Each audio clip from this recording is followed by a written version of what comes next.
Hello friends. तो आज का वीडियो बनाने का पर्पस है कि एक फंगल इन्फेक्शन के अवेयरनेस के लिए एक वीडियो बनाने जा रहे हैं। तो इंडिया में करीब करीब 6 करोड़ लोगों को, ऑफिशियल फिगर्स ये है, 6 करोड़ लोगों को अभी फंगल इन्फेक्शन है। तो 6 crore 4% people around affected by fungal infection. तो फंगल इन्फेक्शन ऑफिशियली तो इतना है, पर अनऑफिशियली काफ़ी सारे लोगों को है। कितने लोग बताते हैं, कितने लोग नहीं बताते हैं, कितने लोग मेडिकल से ट्यूब लेके या गोलियां लेके काम चलाया करते। किन लोगों के पास टाइम नहीं है इतना, और इतना फंड नहीं है, फाइनेंशियली इतने स्टेबल नहीं है कि कोर्स पूरा कर सके। तो फंगल इन्फेक्शन क्यों फैलता है, क्यों नहीं मिटता है, क्या इसमें अपने तकेदारी रखनी चाहिए, तो उसके रिगार्डिंग ये वीडियो है।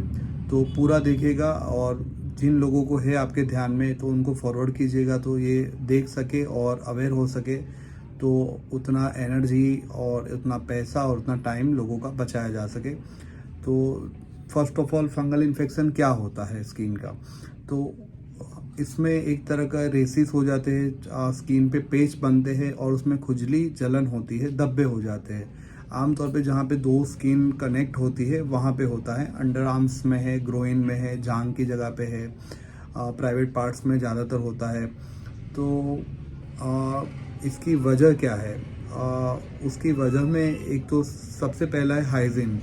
जो कई लोग जो होते हैं कि साफ़ सुथरे नहीं रहते हैं, नहाने में 1-2 दिन लगा देते हैं सर्दियों में, या काम की वजह से नहीं नहा पाते, या उनका काम की ड्यूटी ऐसी है या वर्किंग आवर्स ऐसे है कि अर्ली मॉर्निंग घर से निकल जाते हैं तो दिन भर पसीने में काम करते हैं, नहाने का सेट नहीं होता, या उतना टाइम नहीं, जल्दी जल्दी में नहा के निकल जाते हैं। तो पहला है हाइजीन।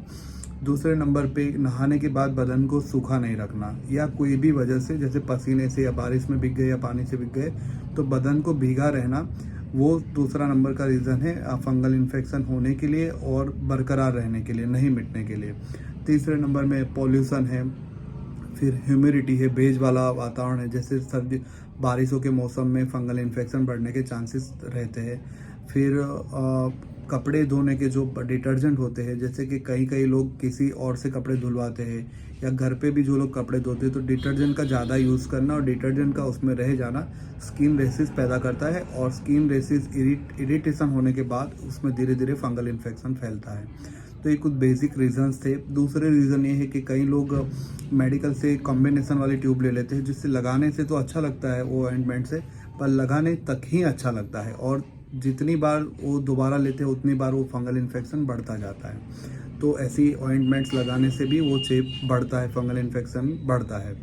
तो इसमें क्या तकेदारी रखनी चाहिए? तो सबसे पहला जो रीज़न है वही रीज़न को अपने को दूर करना है। तो प्रॉपर हाइजीन रखना है, अच्छे से साफ़ सुथरा रहना है, नहाना धोना है। दूसरे नंबर पे, नहाने के बाद पूरा बदन अच्छे से सूख जाए। अपने को कई बार लगता है कि बदन सूख गया है, पर कुछ पार्ट्स ऐसे होते हैं कि जिनको हवा लगती है तभी सूखते हैं, पोंछने से नहीं सूखते। तो पूरा बदन सूख जाए तभी कपड़े पहने, कपड़े लूज़ पहने। जब आपको लगे कि आज मैंने ऐसी गर्मी वाली धूप वाली जगह पे मैं घूम लिया हूँ या काम कर लिया है पसीने में ज़्यादा, तो उस दिन 2 टाइम नहा लीजिए, कपड़े बदल लीजिए, कपड़े एकदम सूखे रखिए। और जो मेडिसिन का कोर्स है आप जो भी डॉक्टर से लेते हैं, तो मिट जाने के बाद भी 1-2 हफ्ते और मेडिसिन लीजिए, क्योंकि बाहर से दिखना और खुजली होना बंद हो जाएगा, पर फंगल इन्फेक्शन ऐसा है तो कि वहाँ पे मौजूद होता है। तो जैसे ही आप मेडिसिन बंद कर दो, आपकी कंप्लेन भी यही होगी कि दवा बंद करते फिर हो जाता है। तो वो दोबारा ना हो, इसके लिए ठीक होने के बाद आपको सुपरफिशियल अपने नेकेड आई से बिल्कुल भी इन्फेक्शन ना दिखे, आपको कोई कंप्लेन भी ना हो, खुजली वगैरह, तो भी मेडिसिन का कोर्स 1-2 हफ्ता और कीजिए, जब तक आपके डॉक्टर आपको बताए तब तक। खाने पीने में कुछ चीज़ों का ध्यान रखना है, जैसे कुछ कई लोगों को ऐसा नॉनवेज और खट्टा खाने से खुजली बढ़ जाती है, तो वो चीज़ों को आप अवॉइड करो ड्यूरिंग आपका मेडिसिन का कोर्स चल रहा है तब तक। और एक चीज़ ये होती है कि जितने हिस्से में आपको इन्फेक्शन दिख रहा है उतने से भी 2 सेंटीमीटर ज़्यादा में, यानी इतना 2 उंगल तक ज़्यादा में क्रीम लगाए, क्योंकि दिखता नहीं है पर फंगल इन्फेक्शन उतना तक फैला हुआ होता है। ठीक है, और मेडिसिन का कोर्स पूरा करना सबसे इम्पोर्टेंट बात यह है। और आपके डॉक्टर जब आपको बुलाए तो उनको दिखाओ, आपकी परेशानी समझाओ कि कब बढ़ता है कब कम होता है। और सबसे इम्पोर्टेंट, सभी खुजली फंगल इन्फेक्शन नहीं होती है। तो खुजली होती है और डॉक्टर को जाके ऐसा मत बोलो कि मुझे फंगल हो गया है दवा दे दो।